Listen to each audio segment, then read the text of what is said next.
Welcome to Transmissions Alt Mode, where we look at all the latest comics and other media featuring the Transformers. In this episode, we continue our exploration of Transformers EarthSpark with reviews of episodes 5 and 6. Today is Friday, February 3rd, 2023, and this is episode 323 of Transmissions Alt Mode.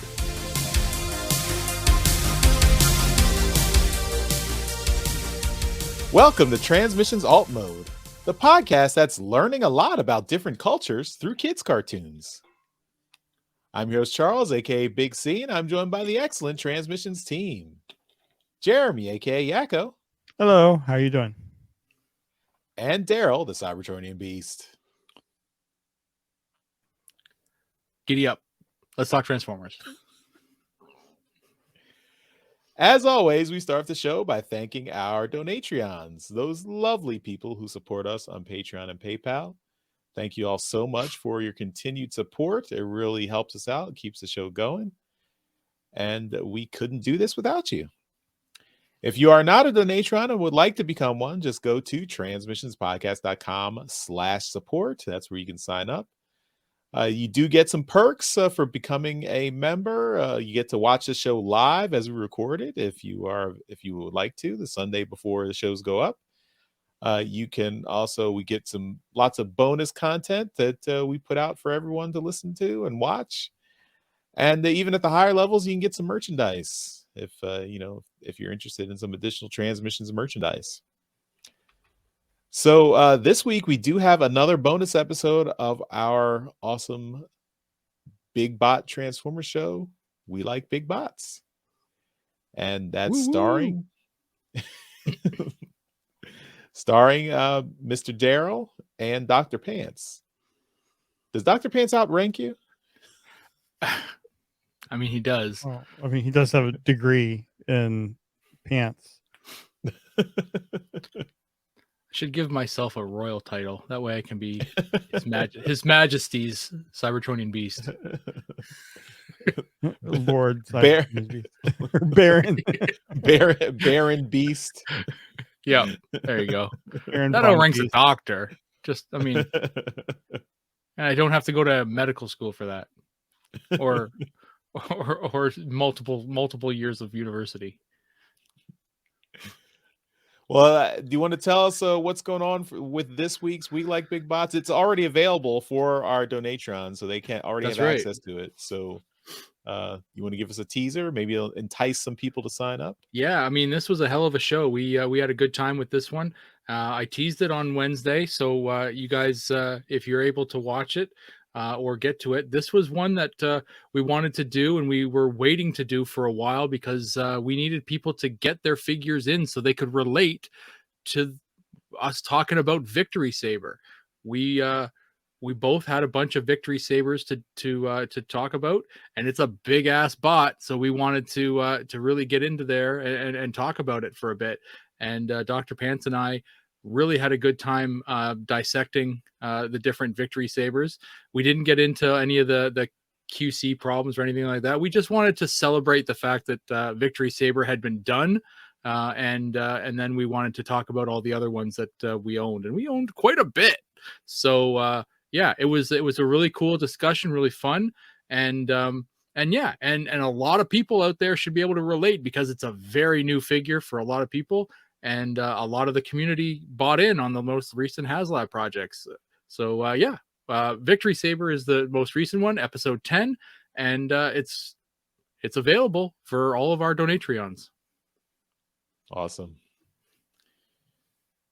All right, and also. This week we have our next episode of our Transformers live play RPG podcast, Empire of Rust.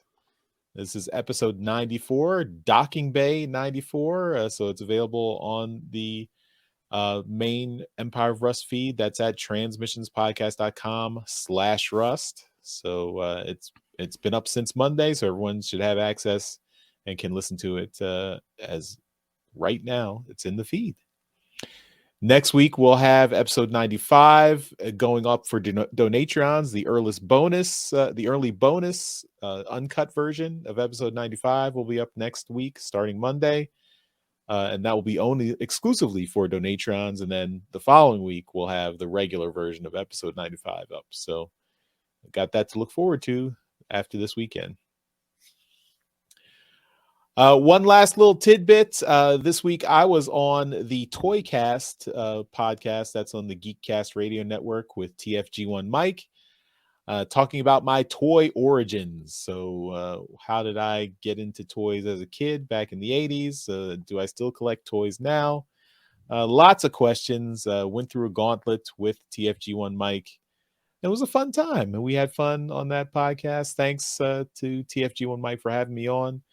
He's working his way through all the Transmissions podcast hosts. So Daryl's already been on. We've already had Dr. Pants on there too. So I think Apollo and Jeremy are soon to follow.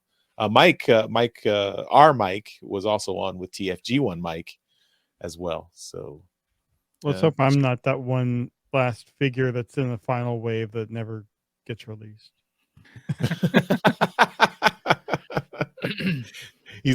Jeremy's the chase figure. Yeah. So we'll have a link in the show notes to my episode, so you can get that at the Geekcast Radio Network. All right. So now let's get into the meat of the show. We're talking about Transformers EarthSpark.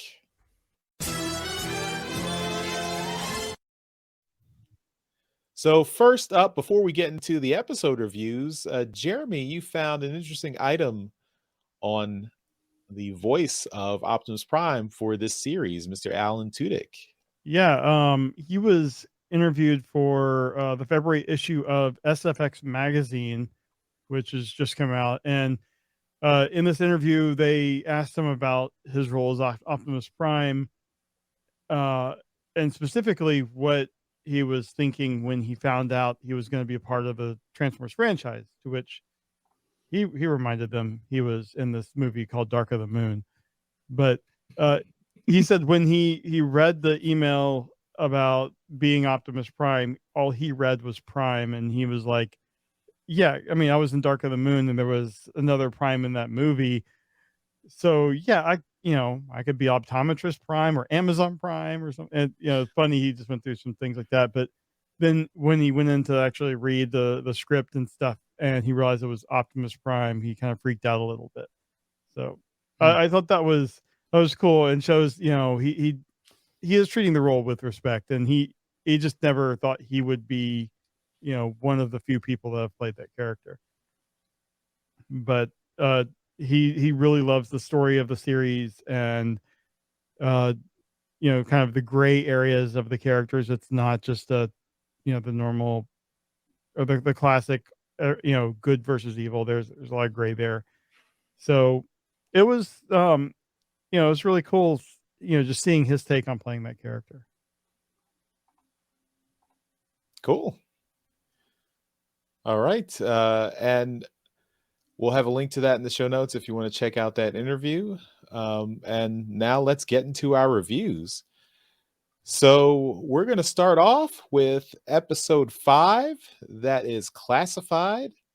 I should mention, I think we didn't really mention it in last week's show, but these are all spoiler filled reviews. I mean, I know the show's at this point, it's a few months old, so probably, I mean, hopefully you've all seen this before you're listening or watching this podcast, but we are getting into full spoilers for all the episodes. So we're not holding anything back. We're just going through the episodes, talking about what we liked and what we didn't like in each one. And yeah, so enjoy. So if you don't want to get spoiled, apologies for last week, and you might want to skip the rest of this episode if you don't want to get spoiled for the next couple episodes of Transformers EarthSpark. So, but just skip the review. Tune in right at the end of the episode where we promote more shit. Yes, we have some feedback this week. That's true. Yep. All right, so episode 5, Classified.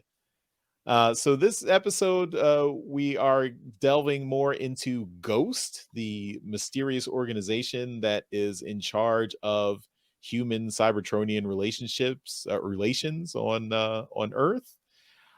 We get we learn that G.H.O.S.T is an acronym for Global Hazard and Ordnance Strike Team. So I think they took a page out of Shield's handbook for their organization. And this episode was it's a little bit silly. It is this was and this also gives a glimpse into the whole, like, the relationships between the humans and the Autobots and Decepticons is a little bit more complicated than originally presented in the series. So it was interesting to see all the different things that are going on here. Like, it's not just, okay, Optimus Prime is working with the humans to hunt down rogue Decepticons. It's like Optimus Prime is keeping the Terrans secret from Ghosts, which he's also keeping Bumblebee secret from Ghost. But he's working with Ghost and he's in charge of Ghost, and then Dot, who the Malto family matriarch, is also working with Ghost, but also has to keep her family secret from Ghost because the Terrans are not known to Ghost. So it's a very it leads to the whole wacky Three's Company situations of hiding people from the different characters and throughout this whole episode. So the core of the episode also centers around Robbie and his his fears of his family being broken up by having the Terrans taken away from them, and that fear leads him to to lash out at his sister and his because he feels like he should be strong and brave for everyone, but he doesn't want to admit his fears. But of course, at the end, he learns that if you talk things out, it makes things better, it'll make you feel better, and also you can share the burden with your family, the people who you love and trust the most, because that's the message, right? But yeah, so I think this episode also continued Jeremy's theme that Optimus Prime is kind of a jerk. He gives Dot the training, the Ghost training videos that are quite cheesy, and but actually, he does get softened a little bit here, because Dot is also, she's not a fan of Optimus's training. Yeah, that face is giving me nightmares. I mean, that's the first sign that he's not all up and up. But yeah, so I thought this was a fun episode. I liked getting more information about Ghost, although I don't really understand, like, if Optimus Prime is in charge of Ghost, why can't they know about the Terrans? And he just says they're under my protection. They're not Decepticons, they're new robots who are under my protection. So why does that need to be kept secret from Ghost? So, oh, and I guess we also have the hilarious agent, was it Schlotter or Schlatter or whatever his name was? Yeah, who was very by the book, but also pretty ridiculous. So he's the main Ghost character, or Ghost agent, and this also continues the trend of characters who don't realize they're on a Transformers show. Like, he finds this random car in a bar. He hears a transformation sound. He goes to the bar and sees, oh, there's no Transformer here. It's just a car. An extremely exotic car. Hey, he could have had a midlife crisis and bought a sports car, keep it in the barn. I mean, you do. Although, yeah. When the agent came with the donut, if it were me, I would be like, "There's no way you're getting that donut in my car." I mean, perfect excuse for Bumblebee not wanting to have it on, inside. Yeah. But I'm like, you're not going to have any food inside my car. But I guess I guess you could make the argument this just shows how incompetent of an agent he is, that he doesn't immediately jump to the conclusion of maybe this is a robot in disguise. Maybe crossed to me as a Michael Scott like character. Yeah, that I think that's accurate. So I think this is definitely played up for comedy, to on top of the seriousness of Robbie and his nightmares. But most of the episode was played for laughs. And then the danger room, the Megatron danger room that the kids had to fight through. So that was a fun end of the episode. And I'm surprised Megatron's danger room scenario is he has to save a human child who was being captured or whatever. I don't envision Megatron as wanting to have the rescue scenario of rescuing humans. That seems like something he wouldn't be too into. But this is a kinder and gentler Megatron, I guess. Works on his empathy. It just proves Megatron's the true good guy of the series. Optimus is not. Yep. And also since we do get the kids at night, we do get the interesting thing, and this was something that also, I mean, this kind of showcases a little bit of the diversity of the episode. You've got both Robbie and Mo. They're wearing some do-rags when they go to sleep. So, I mean, it's not just, I mean, this, if you watch like the Chris Rock documentary of Good Hair, that talks a lot about black hair. If you are, familiar with, there's a little bit of rituals that sometimes, if you're you can say it. You can say it if you're an idiot white guy that like me. I didn't know. Yeah, I mean, yeah. No, I mean the thing that I caught was when I see Mo wearing her bonnet there. That's exactly the same color, the same shape. That's exactly what my daughter wears to bed to keep her hair, in shape. So when she gets up in the morning, it's nice. It's looking nice. So I was like, hey, Mo, I see my daughter right there on the screen. So that was pretty cool. Yeah. And I think that was another little thing you can add to a show when you have different characters from different cultures and backgrounds. And we'll talk a little bit about that in the next episode too, because we get another little tidbit in the next episode. But it was like you said in the intro. We're learning about different cultures through the cartoon. Exactly. And I think the animation continues to be really nice here. I thought all the characters were really well animated. All the everything was pretty well done.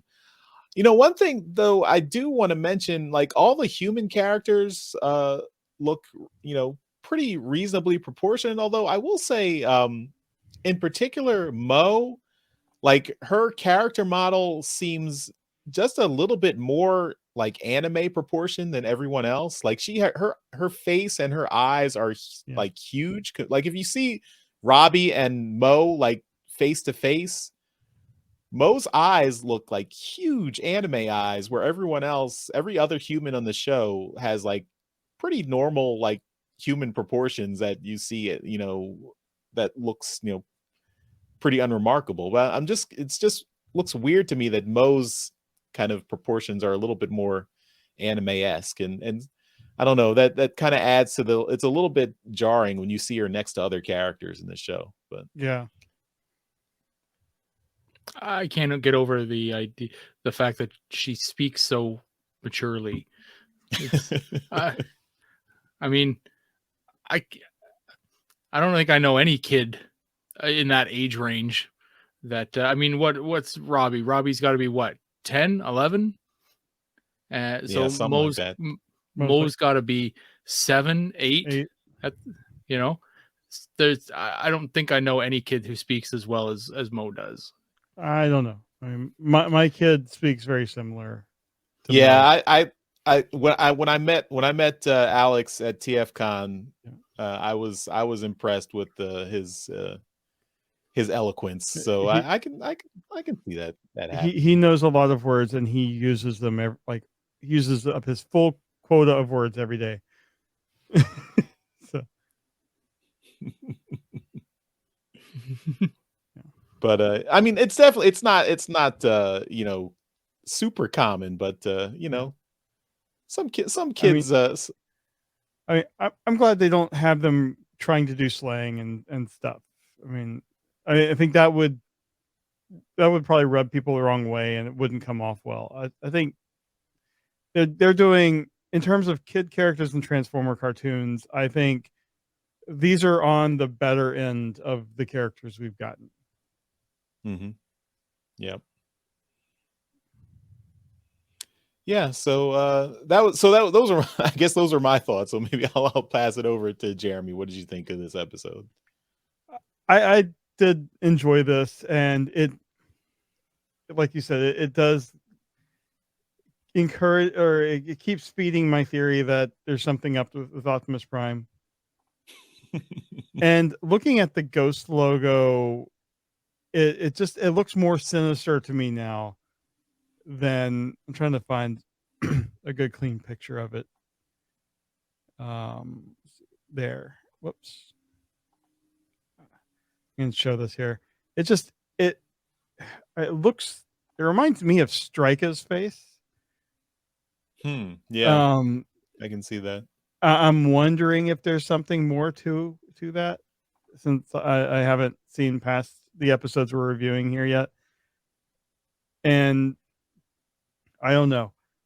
I do hope that Megatron is the hero of the series, because he's a much more likable character in my mind. But I think, we all knew that, what was the mom's name? Dot. Yeah, we all knew she was, working for Ghost. She knew she was working for Ghost, but she thought it was more of this, like, just kind of keep the Terrans safe. And now, we discover there's a whole underground thing that connects to her ranger station with an elevator. And I don't know. This whole storyline increased my interest in the series, a lot.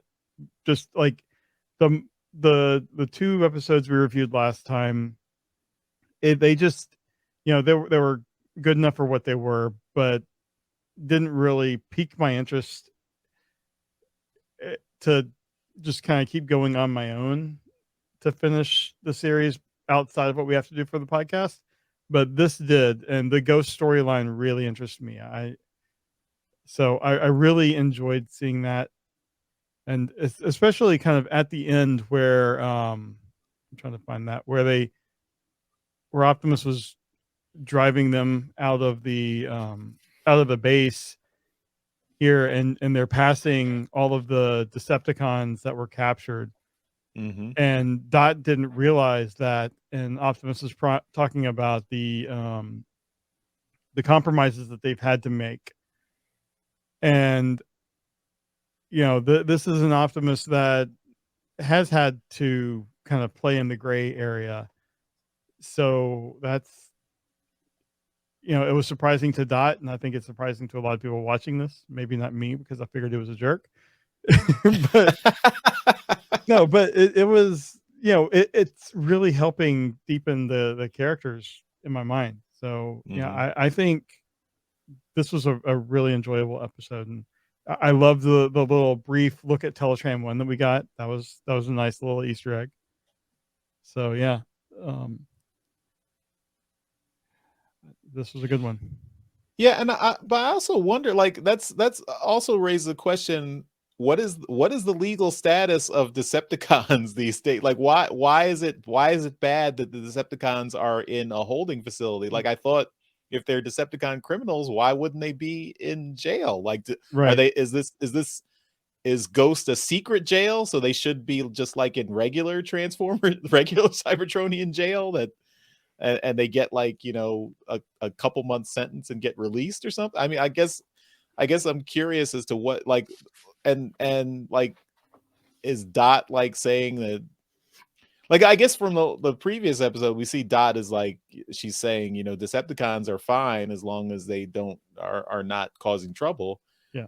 But weren't these ones causing trouble? That's why they're in the holding cell. So I don't know. Yeah, I mean, in the Alan Tudyk interview, he does mention how, like, some of the Decepticons are still kind of trying to fight the war, but they're all part of the same species, and some of the Decepticons aren't. And I'm wondering if this is just Dot seems to be someone that wants due process, and doesn't seem like these Decepticons are getting that. Yeah. I guess we'll find out as the series goes on. So we're already this. I mean, this is episode 5, so we're halfway through the first season, or I guess the first chunk of episodes. I don't know if this is not the full first season. I think there's another chunk is due to be released maybe in a few months or something. I don't know, but we'll see. Okay, Daryl, what were your thoughts? I thought it was a decent episode. The stinger at the end that Jeremy just mentioned about with them driving through the jail, that really kind of made it for me. I'm like, okay, well, there's more stuff going on here than meets the eye. He said it. He said the thing. Say the line, Daryl. And yeah, I definitely thought that there was some good parts between Robbie and his sister. I'm forgetting their names. Mo. I should know that. So there's definitely some good back and forth between them. The shot of Teletran 1 I did see that as well, and I thought that was really nice. For the most part, the episode I thought at the start was kind of boring, but then it definitely picked up at the end with a little bit of action there, which any good TV show really should do, is just kind of end on a high note. The Danger Room thing was a definite high point for me as well. I like that. It was good to see that was kind of teased in the previous episode with Megatron there, just kind of doing his thing, and then kind of brought forth with this one with them getting stuck in it. With Optimus, excuse me, I'm not entirely sure what his deal is. I don't know whether he's a jerk or he's just ignorant. So he's doing his thing, but he doesn't quite know where all of his Autobots are. And then he's just kind of trying to, like, I mean, he's been fighting Megatron for 4 million years or whatever, and now all of a sudden he's partners with him. So he doesn't exactly know what's going on either. He's just kind of rolling with it. There's another one. But it's a pity laugh, Daryl. I know, it's terrible. But yeah, it was a fine episode. There's but yeah, I'm okay with it. It's been good. Yeah, it's interesting that he does mention like how Optimus Prime mentions how basically Ghost was their only option for human Cybertronian relationships. So that's why he made the decision to work with them, and yeah, I mean, at this point it seems like only Optimus Prime, Elita 1, and Megatron are actually Ghost agents, quote unquote. Like all the other Transformer characters we've seen do not have the Ghost symbol on their body. They're just regular Autobots or Decepticons, and we'll get into that a little bit in the next episode, because another character shows up that does not have a Ghost symbol on their I remember we wondered about that when we first saw the toys. Yeah, that's right. So okay, that was episode 5. And so that was classified. So let's move on to episode 6, Traditions. And so this episode is we get more in the family dynamic between Alex sharing his heritage with his children. So Alex is a Filipino, grew up in the Philippines with his father and grandfather there, and talks a little bit about his tradition. One of which is hunting the wak-wak, which is a Filipino mythological creature, is apparently a a monster, a vampire bird monster thing, and his grandfather taught him about hunting the wok and doing and he does this tradition with his family and his kids every year. So but Robbie, Robbie's a preteen moving into that jerk teenager stage, so he doesn't want to hang out with his dad anymore. He wants to go do his video game competition. So he's too busy. And Alex is a little bummed that his son doesn't want to hang out with him anymore. I can relate to this, Alex. I'm now on the other side of this. I relate to the adult characters, not the kids anymore. But yeah, and of course Twitch is interested because Twitch doesn't is just learning about this whole family thing. She's she's both Cybertronian and human, so she has a connection to Robbie and Mo. So she feels like their parents are she calls the Mo parent or the Malto parents mom and dad, and feels like they're her parents, but she also doesn't know quite where she fits in and wants to learn about different traditions, and then through a set of wacky circumstances runs into her dad too, which turns out to be Wheeljack.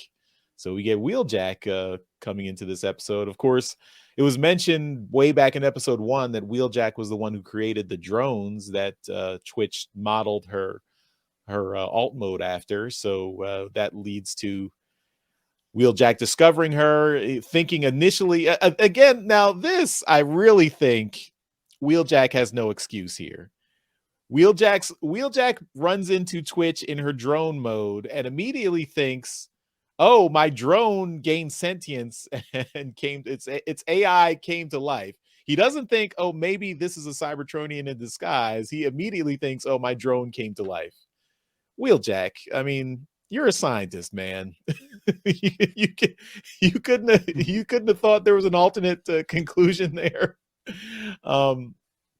But she transforms and he realizes his mistake. But Well, and he mentions, "Oh, you're the new bots that Optimus talked about."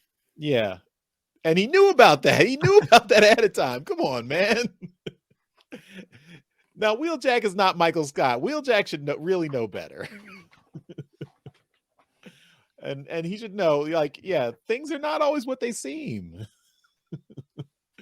But we get a little bonding there, and then we have the return of the Mandroid. The Mandroid is back, trying to get more robot parts so that he can upgrade his body, so that he can destroy all the Cybertronians on Earth. And he sends out his spider drone creatures to go collect more robot parts, and that leads to the major conflict in the episode, where the robot parts come. They find Twitch and Wheeljack, try to attack them. They also find Robbie, and they want Robbie's Cybertronian sleeve, that is his connection to Twitch, on his hand. They think and Robbie says, "You'll have to cut my arm off to get this technology." And then they're like, "Okay." but of course, Alex finds his son, and they bond again, and they use their wok moves to beat down the spider drones, and it's very it all comes back together at the end. So yeah, and I think this was a pretty good episode. You've got the nice little family theme tie in there, but then you've got the conflict and the excitement of these spider drones attacking and everything, and you've got Wheeljack. It's cool to see Wheeljack come in. And again, Wheeljack has just a regular Autobot symbol. He is not a Ghost agent. He is not part of Ghost, but he is still working with Optimus Prime and working. And he apparently knows about Bumblebee, because Bumblebee and Wheeljack do not express any surprise when they see each other. Yeah, so. I was waiting for that, and they didn't even mention it. Yeah, so Bumblebee's not doing a great job of staying in hiding if he's supposed to be hiding out. But yeah, this was and I did like Twitch and her, like, basically trying to figure out where her place is and find her family and everything. I thought that was really fun, and Wheeljack accepting his role as dad too. I thought that was very cute and heartwarming. So that was nice. Daryl, what did you think of this episode? Well, the one thing that's been kind of that stuck out to me for both the episodes we watched for this week was, didn't Mo originally bond with the motorcycle one? Yeah, Thrash. Yes. Okay. Or I got it backwards. I thought Mo and the drone were attached, and Robbie and the motorcycle were attached. No. So no. Not. Okay. All right. So the way they're doing it in the show is correct then. Good. Okay. Yeah. Yes. Yeah. The way they've been doing it and have always been doing it since episode 1 is correct. I did have that same confusion for a minute there too. Yeah. But yeah, I mean, if they basically do they're basically the opposite gender goes together. So right. The girl goes with the boy robot and the boy goes with the girl robot.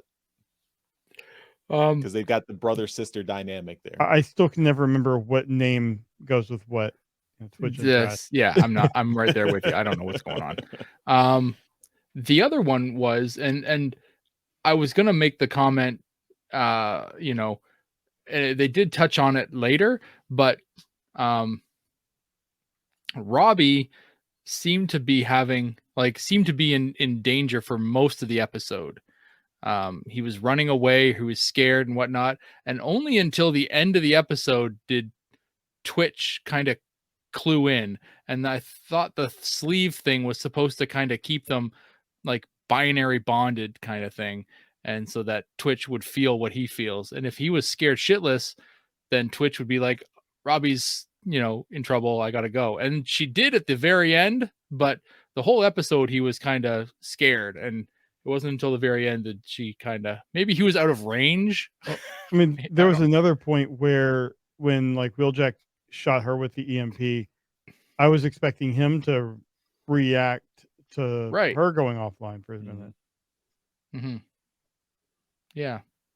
And I mean, even in the last episode, when both of the Terrans hit the force fields and got all shocked up, the kids didn't have any reaction to that other than laughing or just kind of being there. Anyway, so I was just, that was the kind of stuff I was thinking about while I was watching it. Mandroid, I just find ridiculous as a character. He should fall over. I don't. The physics of this character just boggle my mind. I don't understand how he's upright. But again, suspension of disbelief. It's a cartoon. I did kind of chuckle a little bit when he said that he wishes he chose an arm with a built-in gun. So I thought that was kind of funny, because now he's got to do two things with it. But whatever. The little, I guess, spider bots have been, I think that name has been kind of co-opted by Spider-Man. Arachnomex. Yeah, so they've come up with these Arachnomech bot names. So yeah, so it's whatever. They're fine, they're cool, they're scary. But I did like Wheeljack. I'm not sure I'm a super big fan of the Transformers characters themselves, these Cybertronians having like accents. So they're from another planet, but Wheeljack's a Texan for some reason. Whatever. It seems like a carryover from Cyberverse, because that's where it started in Cyberverse, didn't it? Wheeljack had that accent. Yeah, I was gonna bring this up too, because it's so weird when he doesn't sound like he's from Brooklyn. I'm fine with them having accents, but it's just like Optimus Prime's accent's pretty much, regardless of who's playing it, he's this, same, John Wayne type of character. I feel like Wheeljack should always sound like he's from Brooklyn, and it took me out, especially when. But again, that's still the y'all was very hard Yeah. placed. I'm saying y'all right now. As a but- native southerner, I was a little offended. I mean, I still find it weird when you say it too, though. So, the even a Brooklyn accent is still there's. That being said, I know we have an accent to the British and whatever. So I don't know how you could go about it by not having characters have accents, but AI. right. So I don't know. You could make up their own Cybertronian accent, I guess. I don't know. I'm just kind of talking out my ass now, I guess.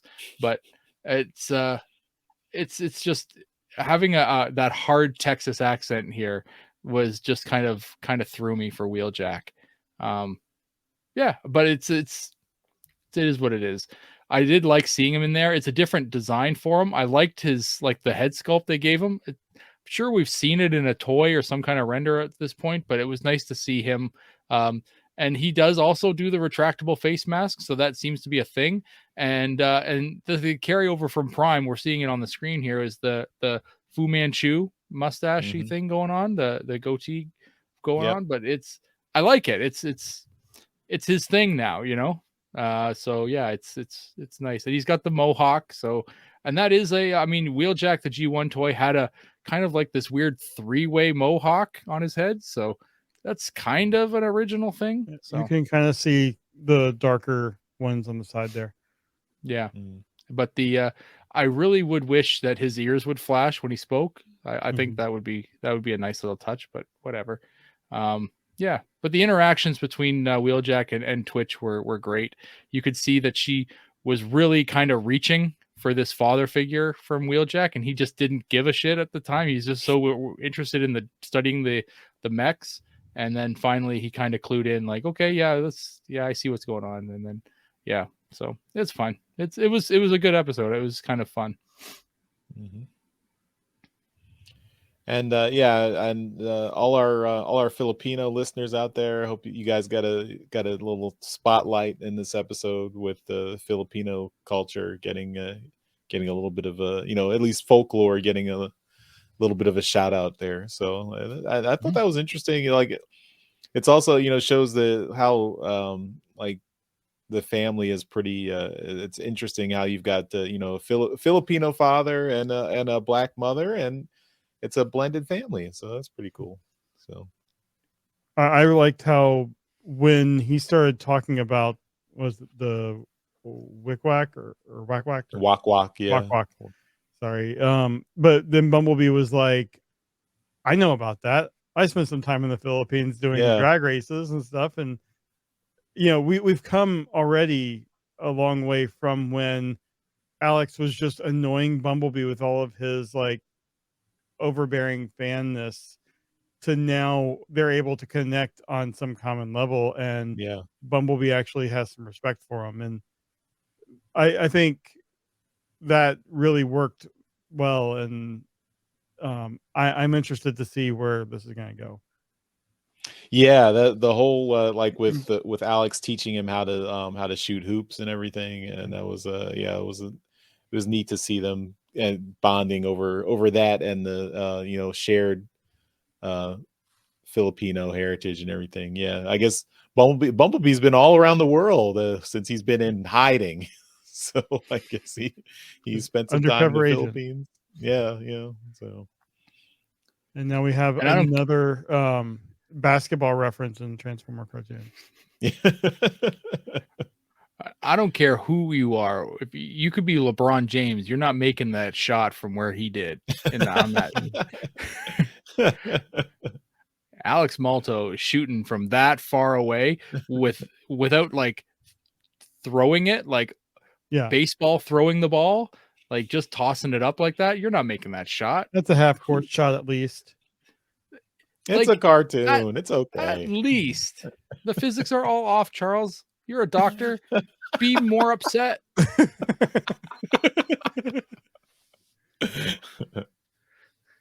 All right, I'll work on my outrage meter and get it up there.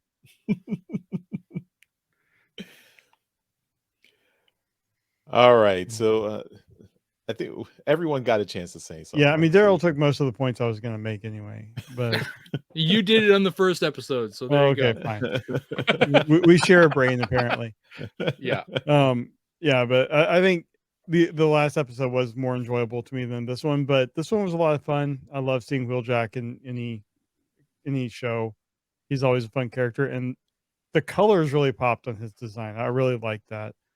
So Mhm. yeah, it was a good episode, good solid one. Cool.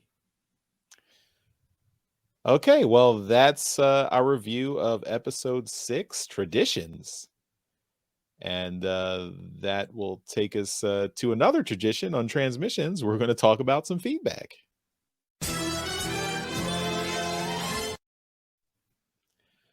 Okay, on our Discord, we got a note from Ichabod Drift. Do we have to read this one?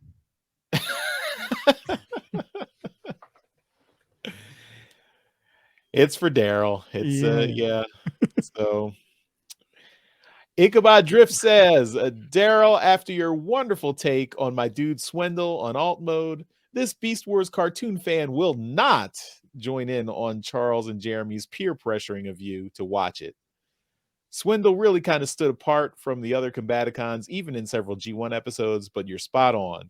It's awesome that he continues getting some standalone roles in the 21st century, enough so that I sponsored Chris McFeely's Basics episodes on him. Cheers, Daryl. That's great. Can you sponsor our episode on we'll do an episode on Swindle too. I'm kidding. That's great. Yeah, very good. It's he has become a standalone character, really. Definitely shed the rest of the Combaticons and just gone about his own thing. He's, like I said in last week's show, he does share some characteristics with Starscream, but if you don't want to introduce Starscream because it comes with his own other set of baggage, you bring in Swindle, and there's a whole bunch of fun you can have with Swindle. So yeah, thanks a lot, Ichabod Drift. It's I'm glad that you agree with me. Yeah, there's maybe we should put a link in our show notes to the basics on Swindle. So there's a video from Chris McFeely. Yeah, I think one thing we didn't mention last week, but Swindle did show up in Transformers Animated. That was over 10 years ago, and as a standalone character, not as a combiner part. And that was voiced by and that was voiced by Fred Willard. Rest in peace, Fred Willard. There, a while ago. So yeah, and again, being a little con artist, double dealer character. So wasn't he in, like, I know he was in Fall of Cybertron as a combiner, but or maybe it was War for Cybertron. One of those he ran a little he ran a little kind of store type thing. I believe so. Yeah. But yeah, it was Fall of Cybertron, but yeah, he was part of Bruticus there. Yeah, I mean, it seemed like, I mean, Swindle's gone far beyond this, but in G1 days, they usually, for the combiner characters, they usually had like maybe one or two in each team that got a little bit more characterization than the other ones. Like I remember with the aerial bots, you had a little bit with Silverbolt because he had a fear of flying, but then he became leader of the aerial bots, and then you had a little bit with Slingshot because he was like the rebel aerial bot who didn't always want to do what everyone else wanted to do and wasn't so totally convinced of the Autobot cause, but then later on he figures his shit out and realizes that the Autobots are the good guys. So, but then the other aerial bots, they just had. Go ahead. I was gonna say the other aerobots they're the other three guys are there. Yeah. There's not really anything distinguishing them. The Protectobots had First Aid. Yeah. Who got it all. And Devastator I'd probably give to Hook, maybe. Scrapper. Probably. Yeah. They kind of shared it all. They were early though, so they got a lot more. And you had Long Haul voiced by Greg Berger, who always complained about having to carry all this stuff around. So that was always nice for a little bit of a laugh. Yeah. And the Stunticons, I think Menasor got a little most of the spotlight as just kind of the, trying to be the rival to Optimus Prime, but not really measuring Motor up. Master. Motor Master. Oh, Motor Master. Yeah, Yeah. who did I say? Menasor. I said Menasor. Menasor. Menasor's the big guy. Motor Master. Yeah, Motor Master, not Menasor. So Yeah. Yeah. No, you're right. They definitely did that. I'm trying to think of the Predaking guy that would have done it, but it might have just been Razor Claw, the center guy. mhm. Usually the leader got some just because he usually spoke for the team, but Yeah. but in some cases like Swindle and First Aid, they definitely went about and did their own thing. No, it's quite interesting, especially to see them still doing it, almost 40 years later. Mhm. Yep. All right. Well, thanks, Ichabod Drift, for your note. And that will do it for this episode of Transmissions Alt Mode. So, of course, at the end of every episode, we give a shout out to our Masterpiece Donatrons. These are the folks who contribute to our Patreon at the highest level, and that's why we give them a mention in every episode. So, thank you once again to John Forex Levengood and Demon Tech 82. We really appreciate your support. And that'll do it for this week's Transmissions Alt Mode. Thanks, everyone, for watching, and we'll see you next time. Bye-bye. Bye. Later.